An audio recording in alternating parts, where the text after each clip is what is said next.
Time will tell, won't it? Senator Kelly.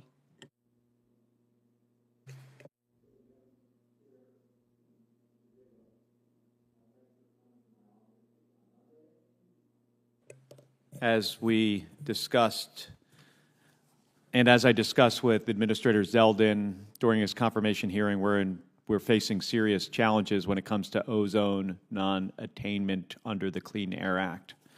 All of the data shows that the overwhelming source of our ozone pollution does not come from sources within Maricopa County. Yet, any new development in the region needs to identify offsets to get their permit. Of course, the goal of the Clean Air Act, and a goal that I share, is to find a pathway to improve air quality without stifling economic development, like Arizona's clean energy manufacturing industry. Do you agree that the goal of the Clean Air Act is to improve air quality? Senator, it was a pleasure talking to you earlier. And yes, the goal of the Clean Air Act and my goal currently, and if confirmed, is to improve air quality. Of course, as you know, ozone pollution is a challenge to address.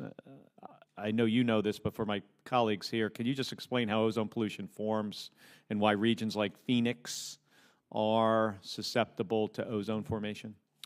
Yes, thank you, Senator, for the question.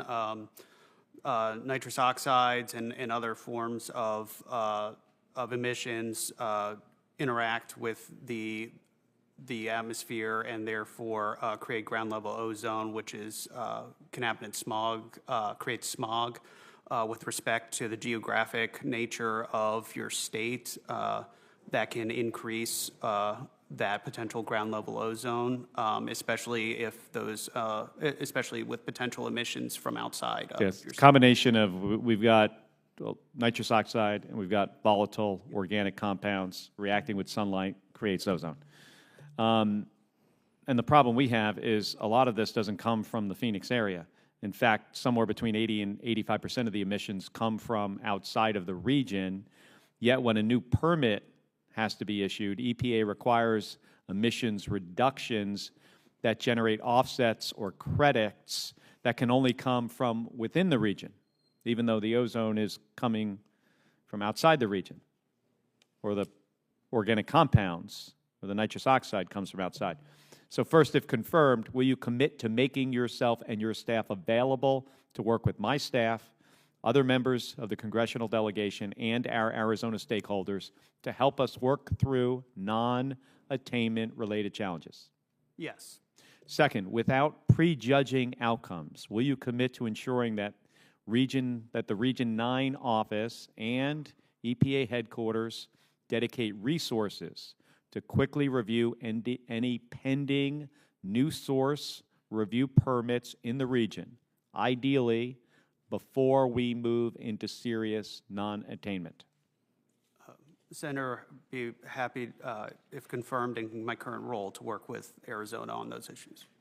Thank you. Similarly, without prejudging outcomes, will you commit to ensuring that coordination between Maricopa County, Region 9, and EPA headquarters continues to make progress on the two local rules proposed by Maricopa County? We spoke about these, Rule 204 and 205. Senator, as I mentioned earlier, I think it's very important to follow the Clean Air Act with respect to cooperative federalism, and can commit that we, if confirmed in my current role, will work with Arizona on those issues. And will you commit to having EPA Region 9 and EPA work with our local officials to ensure our attainment plans can account for pollution from other countries and ensure there's a more streamlined exceptional event process for wildfire smoke? Senator, yes, I can confirm that. Thank you. I got 40 more seconds. I want to talk a little bit about staffing issues and cuts.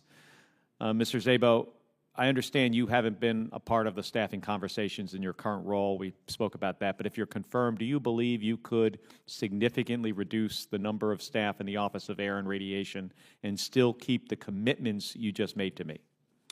Senator, yes, I believe that we can meet our obligations with the budget provided. And my understanding is you've been working at EPA for the past 6 weeks. Is that correct?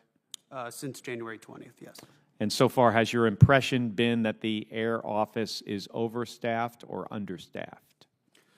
Senator, I believe that both the politicals and the career civil servants have been doing a fantastic job implementing their obligations under the Clean Air Act. All right, thank you. Madam Chair, my apologies for going over by 10 seconds.